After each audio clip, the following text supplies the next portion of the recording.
Bonjour tout le monde. Bienvenue à cette courte présentation de l'expérience 4 qui va porter sur la réduction du paranitrophénol. Donc, ça va être votre première réaction de synthèse organique. Donc, on va faire réellement une fabrication de molécules durant le cours. Puis la réaction qu'on va faire, c'est la réaction qui est illustrée ici. Donc, on va partir du paranitrophénol que vous êtes habitué de travailler avec. Puis, on va faire une réaction de réduction. Donc, le fer ici, qui est du fer métallique, va venir donner ses électrons au nitro. Puis, on va éliminer les oxygènes sous forme d'eau pour former le para-amino, parce qu'il y a maintenant un amine, phénol, comme produit final.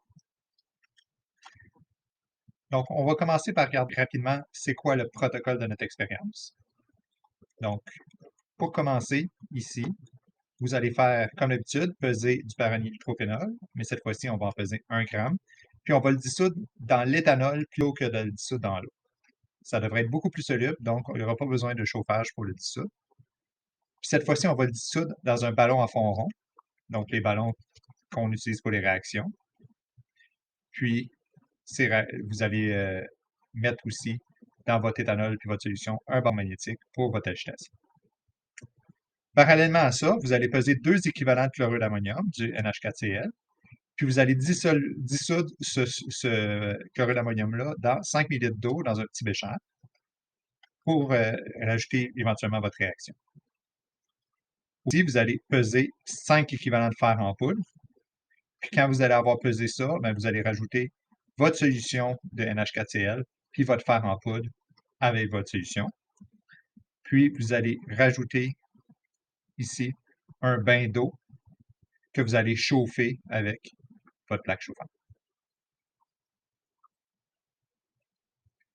Donc, une fois que ça c'est fait, vous allez juste attendre que la réaction avance. Puis la réaction devrait prendre entre 30 et 60 minutes. Faites attention, je vous recommande de chauffer mettre votre plaque chauffante à 100 degrés Celsius, mais le solvant va bouillir autour de 80-85 degrés Celsius. Si ça se met à bouillir dans votre ballon, diminuez votre chauffage juste pour pas que les vapeurs sortent de votre ballon. Donc, vous allez suivre votre réaction par CCM. Donc, après 30 minutes, vous allez faire une CCM sur laquelle vous allez mettre votre produit de départ ici, que vous allez rajouter avec un capillaire euh, à cet endroit ici.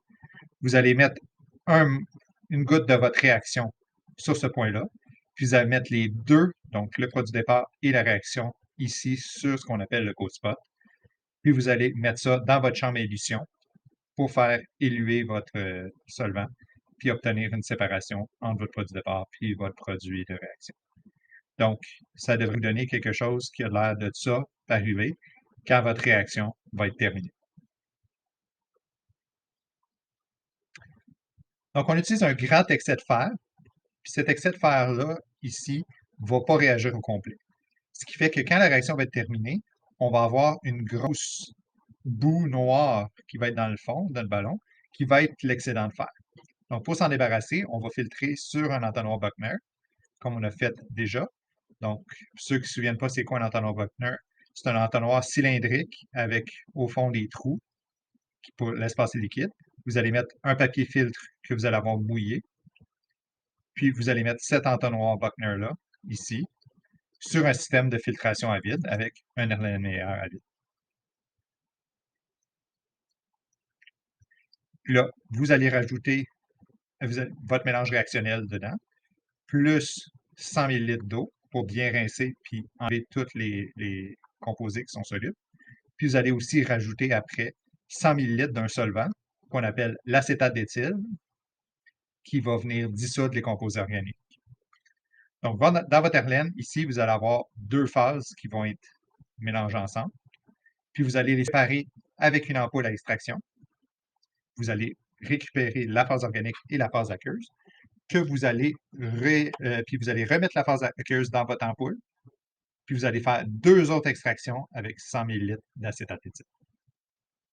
Une fois que vous avez fait tout ça, bien, vous allez remettre toutes vos phases organiques dans le même Erlen ou dans le même bécher, puis vous allez rajouter votre sulfate de magnésium anhydre pour venir sécher, puis s'assurer qu'il n'y a plus d'eau.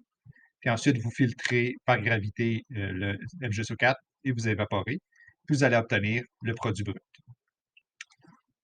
Donc, une fois que vous avez votre produit brut, vous allez pouvoir le purifier par recristallisation. Donc, vous pouvez prendre votre bain d'eau chaude comme source d'eau chaude, puis vous allez faire la recristallisation. N'oubliez pas de peser votre produit brut pour avoir votre rendement brut, puis prendre le point de fusion de votre produit brut pour vérifier sa pureté. Vous allez faire la même chose avec votre produit pur. Vous allez mesurer la masse de votre produit pur obtenu, puis son point de fusion. Donc, ça ici, c'est en quelques mots le protocole de l'expérience que vous allez faire mardi. Maintenant, pourquoi on fait cette expérience-là? Donc ici, la réaction qu'on fait aujourd'hui, c'est ce qu'on appelle une réaction de réduction. Donc, on se débarrasse d'oxygène de notre molécule pour les remplacer par des hydrogènes. La réaction que vous allez faire ensuite dans l'expérience 5, ça va être une expérience d'acétylation où on va remplacer un des hydrogènes de notre azote par un groupement acétyl, soit un groupement carbonyl-méthyle. Puis ça ici, c'est très analogue à ce qu'on appelle le métabolisme de phase 1 puis de phase 2.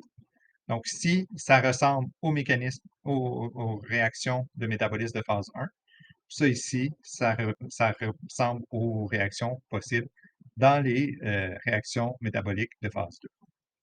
Donc, c'est quoi la différence entre les deux d'un point de vue chimique? Je sais que vous l'avez vu d'un point de vue biochimique, mais si on regarde d'un point de vue chimique, le métabolisme de phase 1, c'est qu'est-ce qui se passe souvent par le foie. Puis ça sert à rajouter des groupements fonctionnels. Puis ces groupements fonctionnels-là vont être des leviers sur lesquels vont pouvoir s'accrocher d'autres types de molécules. Vous avez plein d'exemples ici. Par exemple, vous avez une réaction d'oxydation où on transforme un des deux hydrogènes d'un groupement aliphatique en groupement OH. Puis ce OH-là peut s'accrocher sur un autre type de groupement par la suite. Une des réactions qui est similaire à ce qu'on va voir, c'est la réduction des nitriles. Des nitros, excusez-moi.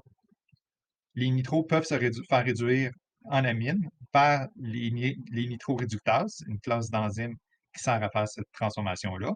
Puis notre groupement NH2 est maintenant un levier qui peut servir à accrocher d'autres types de groupements. Donc, vous avez un exemple ici du métabolisme d'un médicament. Donc, ici, on a une prodrogue sur laquelle on a le composé NH2 qui se fait déprotéger. Ici, on a sous la forme de NO2 qui devient NH2 par une nitroréductase. Puis, ça nous donne un composé ici qui va être un alkylant d'ADN par le sillon mineur. Donc, grâce à cette déprotection-là, maintenant, ce composé-là est rendu actif, puis il peut venir se faire alkyler à cette position-là par l'ADN dans le sillon mineur. Donc, ça, c'est le métabolisme de phase 1. On rajoute un levier synthétique sur notre molécule par une transformation chimique. Après le métabolisme de phase 2, bien, ce que ça fait, c'est que ça rajoute ça couple avec un composé polaire. Puis là, le fait de rajouter un groupement polaire, ça va faire en sorte que notre composé va être plus soluble dans le sang, puis va être reconnu par les reins, puis va pouvoir être éliminé. Donc, il y a plusieurs types de groupements polaires qu'on peut utiliser. Il y a par exemple ici l'acide gluconique qui va nous rajouter beaucoup de groupements OH et un acide carboxylique, puis ça va rendre notre composé beaucoup plus polaire. On va avoir d'autres types de groupements, par exemple les sulfonations qui vont nous rajouter un groupement sulfate. Puis ça, encore une fois, ça va être très polaire. Ça va pouvoir servir à être éliminé par notre corps. Mais sinon, on a aussi l'ajout de glutathion qui explique souvent la toxicité des médicaments. Donc, ça ici, c'est un type de réactif, le glutathion, qui peut servir à être ajouté à nos composés. Par contre, il est ajouté via une réaction nucléophile plutôt qu'électrophile, donc il n'a pas exactement le même rôle que les autres. Puis, si on a un composé, un médicament qui se métabolise par ce composé-là, bien souvent, en faire une overdose va épuiser nos réserves, puis c'est là qu'il va devenir toxique. Nous, ce qui nous intéresse, c'est les réactions de couplage avec l'acétyl, qui est l'acétylisation. Puis vous voyez exactement ce que nous, on va faire en laboratoire ici. On va venir rajouter sur notre groupement NH2 un groupement CH2OH, puis ça va nous donner un amide à la fin à partir de notre amide. Donc, c'est exactement ça qu'on va faire ici. pour votre composé. Dans notre cas, ben, on va obtenir le Tylenol plutôt que peut-être un métabolite. Mais c'est des réactions qui sont très importantes pour la dégradation et l'élimination du médicament. Donc, j'espère que c'était clair. Pour le laboratoire de demain, ce qui est important de réviser, c'est comment faire vos tableaux de rapport molaire parce que vous allez devoir faire les tableaux avec les quantités que vous avez ici. Vous devez vérifier comment ça marche les extractions liquides-liquides, puis comment ça marche les recristallisations. Réviser aussi pourquoi on regarde les points de fusion, c'est quoi les informations qui sont données par les points de fusion. Puis finalement, réviser comment ça fonctionne les CCM, puis c'est quoi l'information qu'on peut avoir par CCM. Donc, j'espère que c'est clair. Vous pouvez me contacter si vous avez des questions. Puis, sinon, ben, bon laboratoire.